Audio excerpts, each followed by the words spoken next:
रजी अल्लाह ताला अन्हु, तो लोग ये देख रहे थे कि उनके चेहरे को देखकर ये नहीं कह सकते थे कि उनकी नाक कहां है, नाक पीछे है या आंख पीछे या सामने। बेहोश हो गए। जब सिद्दीक अकबर को होश आया तो पहला जुमला उनकी जबान से क्या निकला अपनी मां से, बताओ मोहम्मद सल्लल्लाहु अलैहि वसल्लम कैसे हैं, बताओ मोहम्मद सल्लल्लाहु अलैहि वसल्लम कैसे हैं। सिद्दीक अकबर की मोहब्बत गार में है, हिजरत कर रहे हैं। गार में सिद्दीक अकबर चले गए, बोले या रसूल अल्लाह आप ठहरिए। अंदर गए, गार को साफ किया, सब सुराखों में पत्थर लगाए, बोले आकाए दो आलम आप अंदर आइए। एक सुराख दिखा, अपना पैर रख दिया, सांप था, सांप डस दिया। सिद्दीक अकबर के आंख में आंसू आए, आंसू गिरना शुरू हो गए। रसूल अल्लाह सल्लल्लाहु अलैहि वसल्लम ने पूछा सिद्दीक अकबर से, अबू बकर क्या बात है? कहा रसूल अल्लाह सांप ने मुझे डस लिया। सिद्दीक अकबर नहीं चाहते थे कि आकाए दो आलम सल्लल्लाहु अलैहि वसल्लम को कुछ तकलीफ हो। रसूलुल्लाह सल्लल्लाहु अलैहि वसल्लम ने लाब दहन लाया और सिद्दीक अकबर को शिफा हो गई।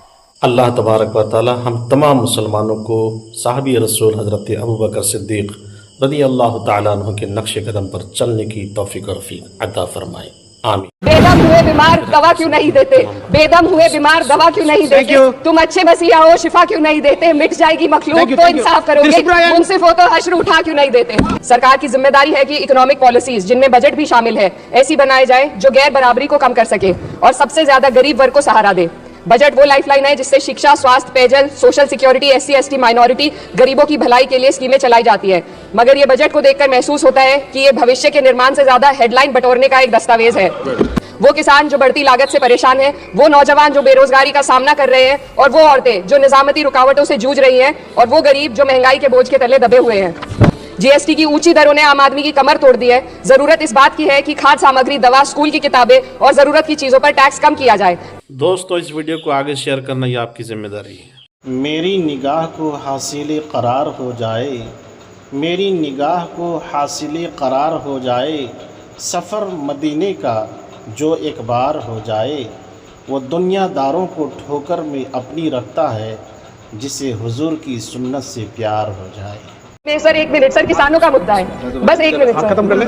हमारे देश में शिक्षित युवा नौकरी की तलाश में दर दर भटक रहा है। सरकारी नौकरियों में लाखों पद खाली पड़े हैं लेकिन भर्ती नहीं हो रही। निजी क्षेत्र में भी नौकरियों की संख्या घटती जा रही है। उधर देश की शीर्ष 1% अमीरों के पास 40% से अधिक संपत्ति है, जबकि करोड़ों लोग 2 वक्त की रोटी के लिए संघर्ष कर रहे हैं। यह आर्थिक असमानता लगातार बढ़ रही है क्योंकि सरकार की नीतियां बड़े उद्योगपतियों को फायदा पहुंचाने के लिए बनाई जा रही है, जबकि गरीबों और मध्यम वर्ग को महंगाई और टैक्स के बोझ तले दाबा जा रहा है। जब यह सरकार सत्ता में आई थी तब $1 लगभग 60 रुपए के बराबर था और आज 83 तक पहुंच गया है। भारत एक समाजवादी देश है जहां सरकार का कर्तव्य है कि शिक्षा, स्वास्थ्य, यातायात जैसी बुनियादी सुविधाओं का लाभ अपने नागरिकों को पहुंचाए और उन्हें समान अवसर और सुरक्षा दे। Sir 2 minute. हमारा देश तब तक सशक्त नहीं हो सकता जब तक हमारे किसानों को उनका हक नहीं मिलता।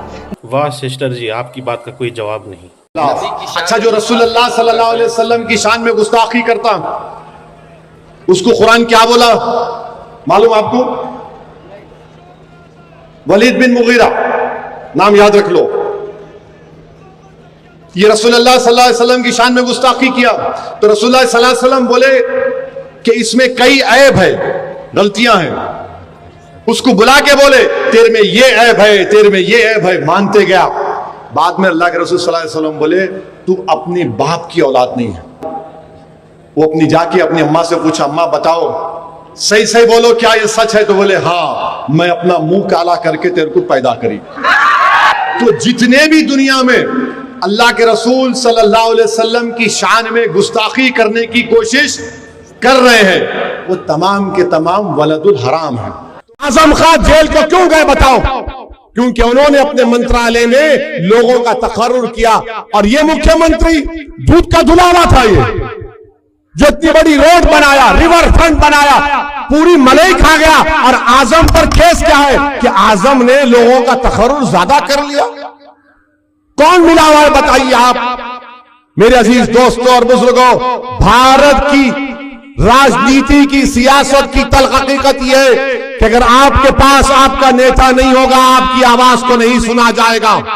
मुझे कोई संतरी मंत्री बनने का शौक नहीं है। मैं अपनी जिंदगी में अल्लाह मुझे जिंदा रखेगा तो कभी ना मंत्री बनूंगा ना मुख्यमंत्री बनूंगा, ये मेरा फैसला है। मगर मेरी ख्वाहिश ये है, मेरी नीयत ये है, मेरी लड़ाई ये है कि आपकी क़यादत बने, आपका नेता बने। आजम खान जेल को क्यों गए बताओ?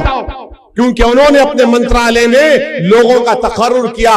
और ये मुख्यमंत्री दूध का धुलावा था, ये जो इतनी बड़ी रोड बनाया, रिवर फ्रंट बनाया, पूरी मलाई खा गया। और आजम पर केस क्या है कि आजम ने लोगों का तकर्रुर ज्यादा कर लिया।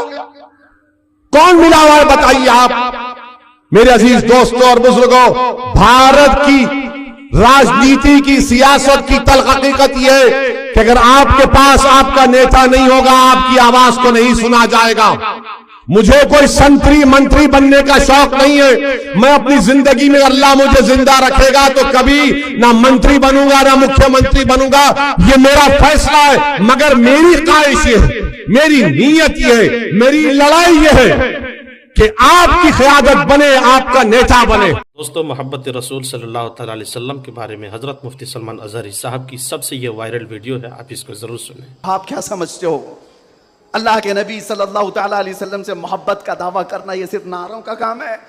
अबू बकर शिबली फरमाते हैं, मेरी जिंदगी का सबसे डिफिकल्ट सवाल, सबसे मुश्किल सवाल ये है, अगर किसी ने मुझसे पूछ लिया कि आपको अल्लाह के रसूल से मोहब्बत है, ये कौन सा मुश्किल सवाल है हमारे लिए? तो अभी कहूं तो दो दो हाथ उठा दे, सब हाथ भी उठा दे, चेहरा भी उठा दे।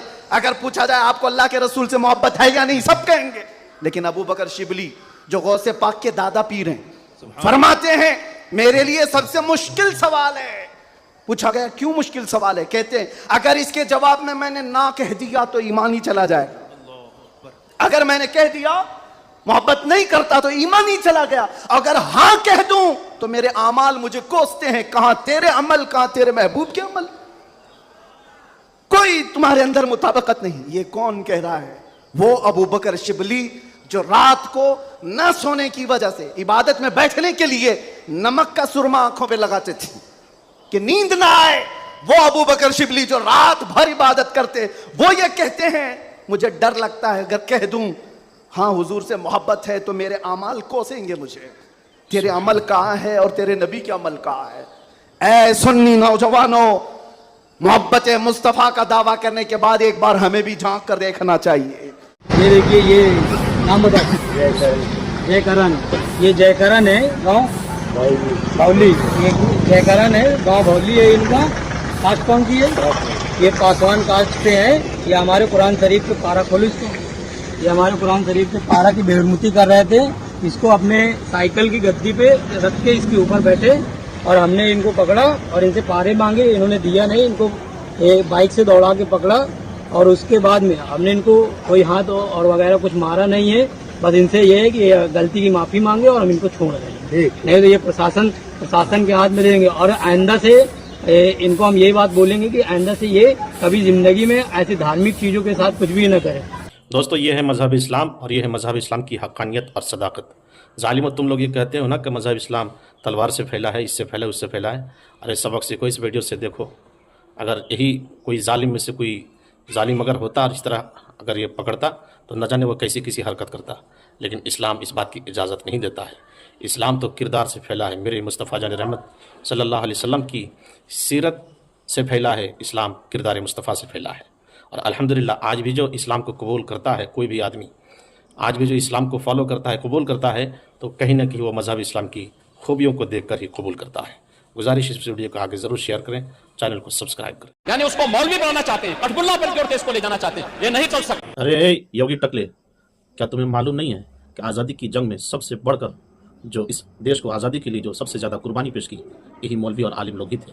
क्या मालूम नहीं है तुम्हें? संवैधानिक पद पर रहते हुए जो मुख्यमंत्री जी जिस तरह की भाषा का उन्होंने उपयोग करा, डेंटिंग पेंटिंग कर देंगे, ये कर देंगे, मैं उन्हें कहती हूँ करके दिखाइए आप। ये देश अंतरिक्ष में नहीं है, भी दुनिया का ही हिस्सा है और यहाँ पर ऐसा नहीं चल सकता। जो सरकार हमारी केंद्र में है, जब उन्हें दूसरे देशों में, मिडिल ईस्ट में और कंट्रीज में जाना होता है, किस तरीके से वो अपने आप का दिखावा करती है, ये भी हम सबके सामने है। तो ये प्रदेश में जरूर कर सकते हैं, लेकिन देश के स्तर पर ऐसा कभी नहीं हो सकता। और जो आसपास हमारे जो पड़ोसी देश है, उनमें जो हाल है, अगर वैसा ही यहाँ पर ये इस तरीके का व्यवहार करेंगे तो यहाँ पर भी वैसा हाल हो सकता है। लेकिन हमें सब चीजों से बचना है। हमें यही कोशिश करनी है कि भाईचारा बना रहे और लगातार जो मुख्यमंत्री जिस तरह की भाषा का उपयोग कर रहे हैं, समाज में भेदभाव फैलाने का कोशिश कर रहे हैं, तो जनता इन्हें कभी माफ। हमारे बुजुर्गों को मैं हाथ जोड़ के अपील कर रहा हूँ कि आपने अपनी भरी जवानी इन जालिमों के लिए खपा दी जो पटना में बैठकर हम पर जुल्म करते हैं। अब इन बच्चों की खातिर आपको अपनी लीडरशिप को बनाना।